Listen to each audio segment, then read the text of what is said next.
Domingo, 24 de novembro. Exclusivo, Fantástico começa com os áudios da investigação de uma trama golpista revelada esta semana. Tem que debater o que vai ser feito. Força aqui de preto.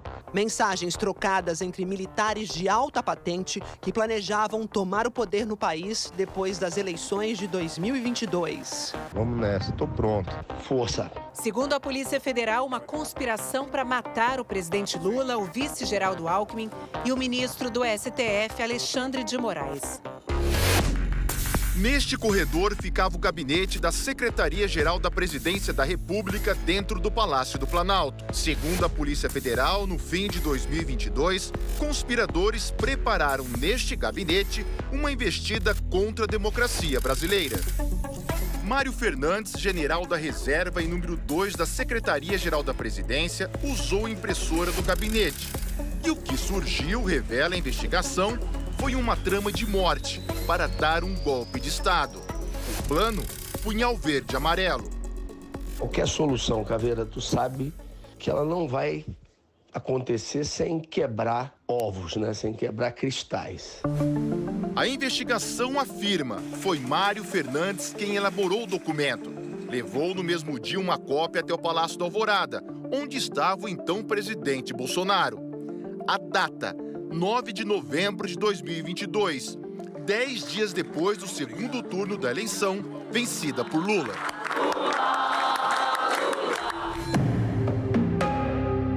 O plano previa estratégias militares, o uso de coletes à prova de bala e o tipo e a quantidade de armas necessárias para ação contra autoridades que só se movimentam com carro blindado e segurança policial. Como uma metralhadora assim que dispara 800 tiros por minuto. Um lança-granada com 4 granadas que atinge alvos a 400 metros de distância. E um lança-rojão que consegue parar até um tanque de guerra. O planejamento cita 3 alvos de assassinato com codinomes: Jeca, Joca e Juca. Para a PF, Jeca é o presidente da República Luiz Inácio Lula da Silva. Joca, o vice-presidente Geraldo Alckmin. A polícia ainda não sabe quem é Juca.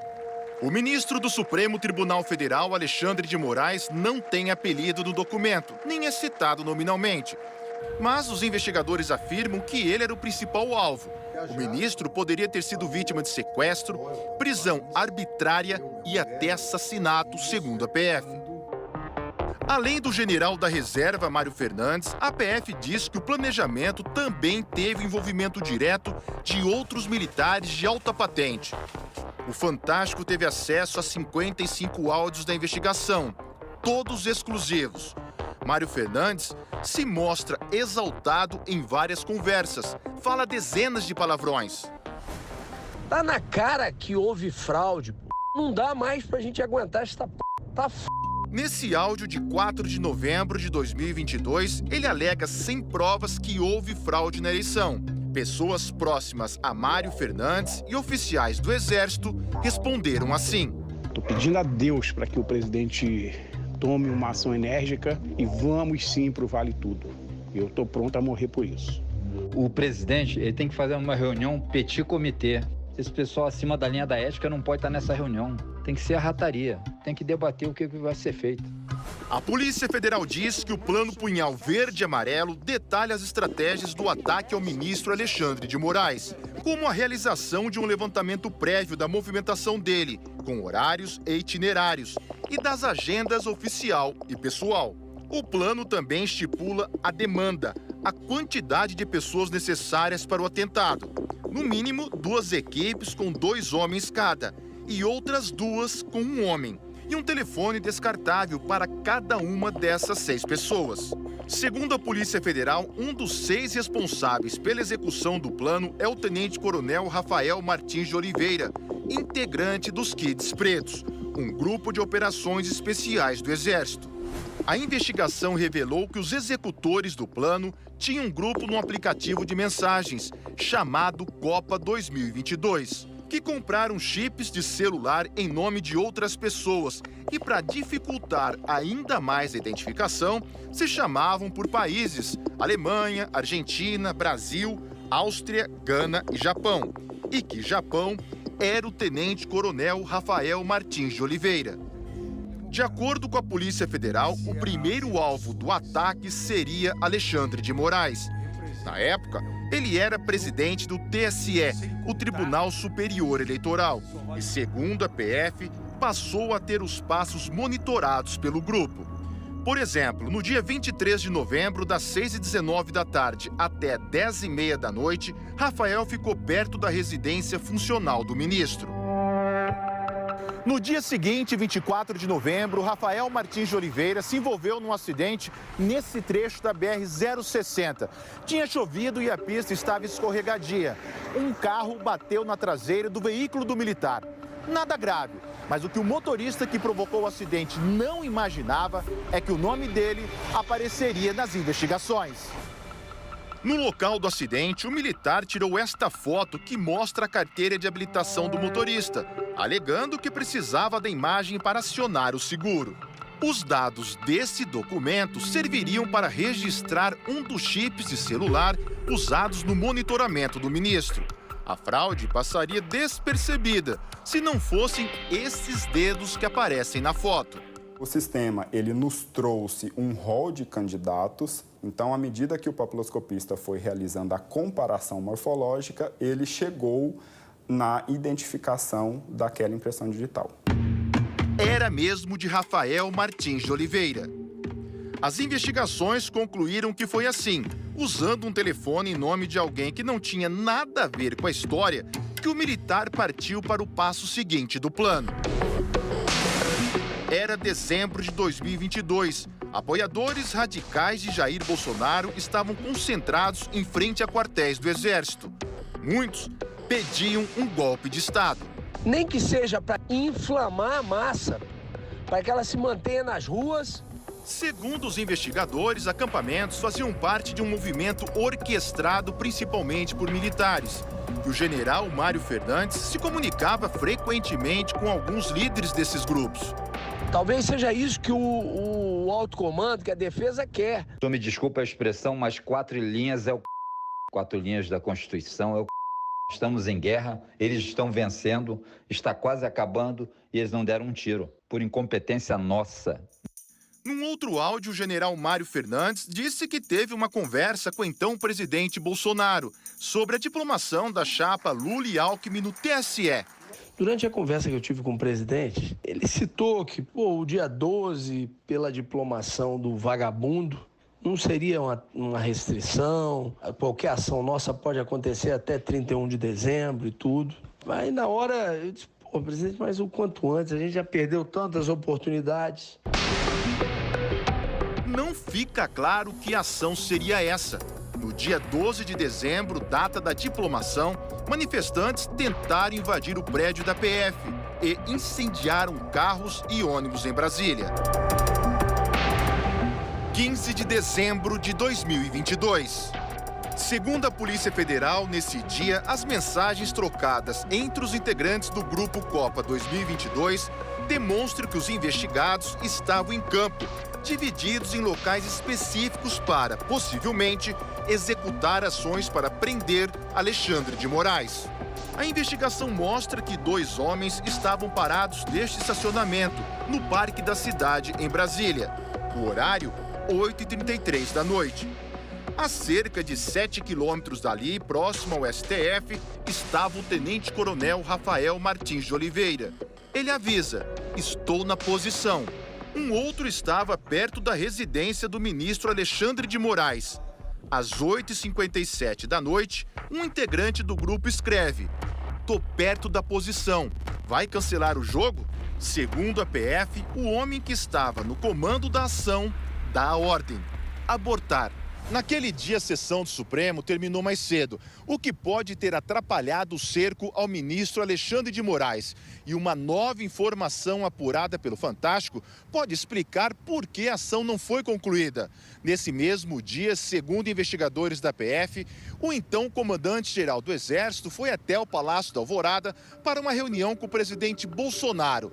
E o resultado dessa conversa pode ter interferido no plano golpista. Marco Antônio Freire Gomes foi o comandante-geral do Exército entre março e dezembro de 2022. Ele disse em depoimento à PF que se recorda de ter participado de reuniões no Palácio da Alvorada e que sempre deixou claro que não participaria de qualquer ato para reverter o processo eleitoral. Em outra mensagem, Mário Fernandes reclama que Bolsonaro não assinou o decreto do golpe. Cara, o presidente tem que decidir e assinar esta merda.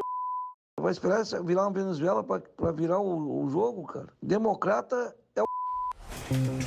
A impressora do gabinete da Secretaria-Geral da Presidência da República volta a funcionar contra a democracia no dia 16 de dezembro.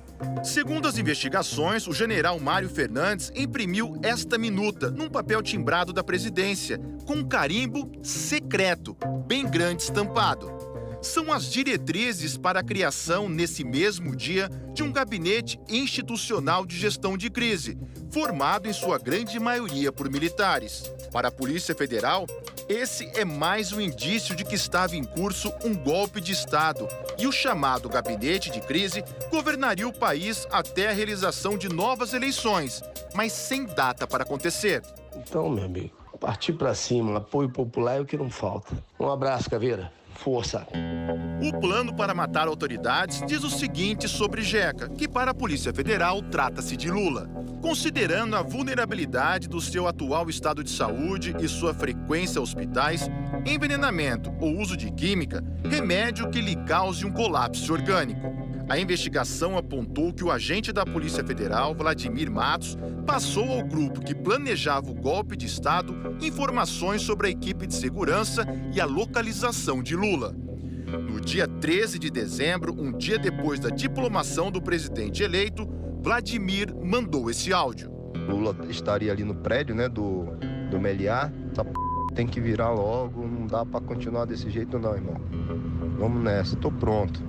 O plano Punhal Verde e Amarelo fala o seguinte sobre Joca, que seria o vice-geral do Alckmin. Considerando a inviabilidade do 01 eleito por questão de saúde, a sua neutralização extinguiria a chapa vencedora. A Polícia Federal não tem dúvidas. O plano propõe os assassinatos de Lula e Alckmin. Eu sou um cara que eu tenho que agradecer agora muito mais porque eu estou vivo. A tentativa de me envenenar, eu e o Alckmin não deu certo, nós estamos aqui. A investigação afirma que a organização criminosa tentou criar um ambiente propício para o golpe de Estado. E que os fatos investigados levaram ao dia 8 de janeiro de 2023, quando radicais invadiram e depredaram as sedes dos três poderes.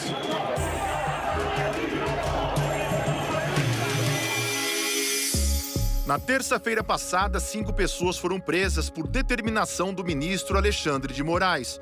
Entre elas, o general Mário Fernandes, o tenente-coronel Rafael Martins de Oliveira e o policial federal Vladimir Matos Soares. Na quinta-feira, a Polícia Federal encerrou a investigação sobre a tentativa criminosa de manter Jair Bolsonaro no poder. 37 pessoas foram indiciadas e nessa lista também constam os nomes de Mário, Rafael e Vladimir. O indiciamento também incluiu o general Braga Neto, candidato derrotado à vice-presidência na chapa de Bolsonaro, e o tenente-coronel Mauro Cid, ex-ajudante de ordens da presidência. Uma das acusações, participação deles numa reunião em 12 de novembro de 2022, na casa de Braga Neto. Segundo a PF, o assunto foi o plano Punhal Verde e Amarelo. A defesa de Braga Neto repudiou o que chamou de indevida difusão de informações relativas a inquéritos. Ainda na quinta-feira, Mauro Cid prestou um novo depoimento ao STF. O ministro Alexandre de Moraes confirmou a validade do acordo de colaboração premiada de Mauro Cid, firmado em setembro do ano passado, e considerou que ele esclareceu as omissões e contradições apontadas pela Polícia Federal. A defesa disse que o ex-ajudante de ordens continua em liberdade sob a condição de não sair de Brasília. O ex-presidente Jair Bolsonaro também foi indiciado pelos crimes de abolição violenta do Estado Democrático de Direito, golpe de Estado e organização criminosa. Durante a semana, ele reproduziu trechos de uma entrevista que deu ao site Metrópolis. disse: o ministro Alexandre de Moraes conduz todo o inquérito, ajusta depoimentos, prende sem denúncia, faz pesca probatória e tem uma assessoria bastante criativa. Faz tudo o que não diz a lei. O suposto plano de morte de Lula e Alckmin deixa uma dúvida: quem seria Juca, outro possível alvo do grupo golpista? No texto, a pessoa é descrita assim: eminência parda do 01 e uma das lideranças do futuro governo. Ou seja, alguém próximo a Lula e que exerceria influência nas decisões dele. O plano diz: a neutralização de Juca desarticularia os planos da esquerda mais radical. A Polícia Federal não conseguiu identificar essa pessoa. Quando nós disputávamos as eleições, eu dizia que um dos meus desejos era trazer o Brasil à normalidade, à civilidade democrática, em que a gente faz as coisas da forma mais tranquila possível, sabendo que você tem adversário político, sabendo que você tem adversário ideológico, mas sabendo que de forma civilizada você perde, você ganha. Você consegue fazer uma coisa, na outra vez você não consegue. É esse país, companheiros, sem perseguição. É esse país sem o estímulo do ódio. É esse país sem o estímulo da desavença que a gente precisa construir. Filho Preto, um abraço, Caveira. Boa noite. Olá, boa noite. Nós não localizamos as defesas do general Mário Fernandes e do policial federal Vladimir Matos, presos esta semana pela Polícia Federal. Procuramos também a defesa do tenente-coronel Rafael Martins de Oliveira, o outro preso que foi citado na reportagem, mas não tivemos resposta. Em nota divulgada hoje, a Ordem dos Advogados do Brasil reafirmou o apoio às instituições e à Constituição e defendeu que lideranças políticas incentivem seus partidários a se afastarem de atos de violência e de terrorismo político. A Associação dos Juízes Federais do Brasil também se manifestou. A JUF disse que fatos que atentem contra a segurança e integridade pessoal de agentes públicos configuram grave ameaça ao Estado Democrático de Direito. Para a associação, essas práticas devem ser combatidas com o rigor da lei. Outra entidade a se manifestar foi a Associação dos Magistrados Brasileiros. A AMB afirmou que um poder judiciário independente e sem receio de represálias em razão de suas decisões é essencial para a democracia. Disse ainda que o funcionamento regular das instituições é uma garantia para os direitos fundamentais da população.